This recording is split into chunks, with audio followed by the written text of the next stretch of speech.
Não, são calculados sobre os R$ 500. Ou seja, de acordo com o artigo 193 da CLT e a súmula 191, como eu acabei de falar, para aqueles que trabalham com explosivos ou inflamáveis, o adicional de periculosidade é de 30% sobre o salário básico, e não sobre este acrescido de outros adicionais.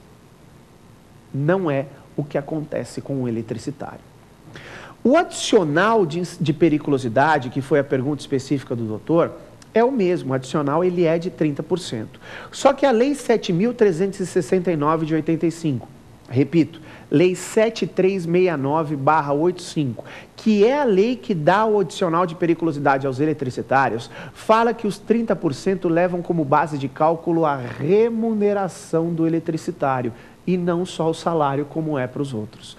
Portanto, doutor, respondendo a sua pergunta de maneira correta, o adicional é o mesmo? É, porque é de 30%. A base de cálculo que muda.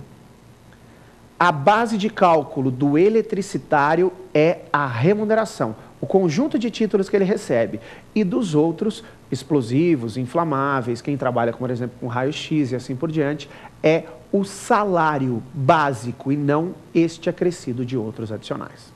Joia? Obrigado também pela sua participação. Vamos dar mais uma olhada lá? Devemos ter mais uma pergunta, é isso? Vamos lá? Professor, a transferência de uma filial para outra sempre gera adicional de transferência? Até cheguei a comentar um pouco sobre isso, né? Não, a transferência de uma filial para outra sempre gera adicional de transferência. A resposta é, esse sempre... Até uma dica para você que vai fazer concurso público, tome cuidado com essas palavrinhas, sempre, nunca. Para você que está fazendo exame da OAB, sempre, nunca. Sempre tem uma pegadinha nesse negócio aí. Eu poderia levar isso aqui, inclusive, como uma pergunta que cairia nisso. Sempre gera o adicional de transferência, a transferência de uma filial para outra? Não. Porque se eu tenho uma filial na região central daqui de São Paulo e abro uma outra filial na região oeste, meu empregado vai para lá e gera adicional de transferência? Não, de jeito nenhum. Porque, como eu falei no final do nosso primeiro bloco, só gera adicional de transferência se a transferência resultar em mudança de domicílio do empregado. Portanto, meu querido, se você transfere de uma filial de uma região para outra e não há necessidade de você mudar de casa para poder chegar no novo emprego, você não tem nenhum tipo de problema que pode te gerar o adicional de transferência. Absolutamente nada. Tem que gerar mudança de domicílio. Entenda esse domicílio que o 469 da CLT fala como transferência, como residência específica disso, tá?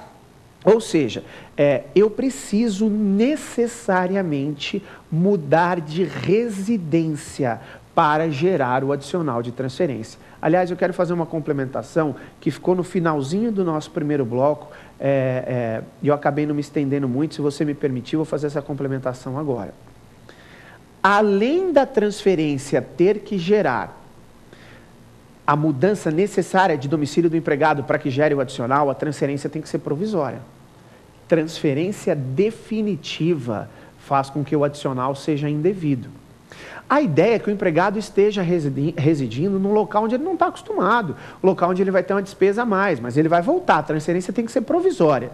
Se a transferência for definitiva, dali para frente ele passou ele saiu de São Paulo e foi para o Rio de Janeiro e ficou no Rio de Janeiro direto. A transferência definitiva não gera o adicional. Tá? A transferência definitiva não gera o adicional. E mais uma coisa para esse adicional de transferência ficar claro. Muitas vezes, nós temos implícito no contrato de trabalho, ou às vezes até explícito no contrato de trabalho, que o empregado está aceitando a transferência. Isso começou a gerar problemas sérios. Presta atenção, você que é empregado, que quando foi assinar o seu contrato de trabalho expresso, você precisava do emprego e assinava o que viesse. E estava lá que você se obriga a transferir caso o empregador solicite essa transferência. Cuidado. O TST atualmente é pacífico pacífico no sentido de que esta transferência, ainda que o empregado tenha aceitado no início do pacto laboral, assinando o contrato de trabalho, que tem essa cláusula contendo a possibilidade de transferir, só será lícita se comprovar o empregador a real necessidade de serviço. A real necessidade da transferência. O que acontece é, não por capricho de empregador. Não, mesmo que você assinou lá no começo do seu contrato de trabalho, que você aceita ser transferido, você só é obrigado a ser transferido se o teu empregador te comprovar que ele tem uma real necessidade dessa sua transferência para outra localidade. Localidade essa que, mais uma vez, repetindo a pergunta do meu querido companheiro aí, do meu querido telespectador, só será aceita como transferência se caracterizar a mudança de domicílio do empregado. Perfeito? Joia? Mais uma vez, quero lembrar algo a você.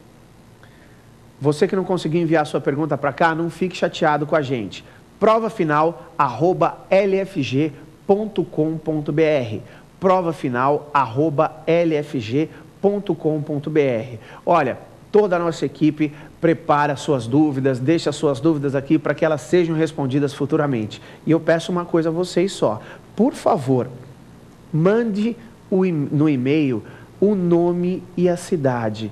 Não se esqueçam disso, o nome e a cidade, para que a gente tenha um contato mais próximo e consiga aí também nas próximas edições do nosso programa ir tratando com você de uma maneira mais pessoal ainda. Tá joia? Ah, mas não acabou ainda não. Não vão embora ainda não, porque daqui a pouquinho a gente volta com o último bloco do nosso programa, que é o X da Questão.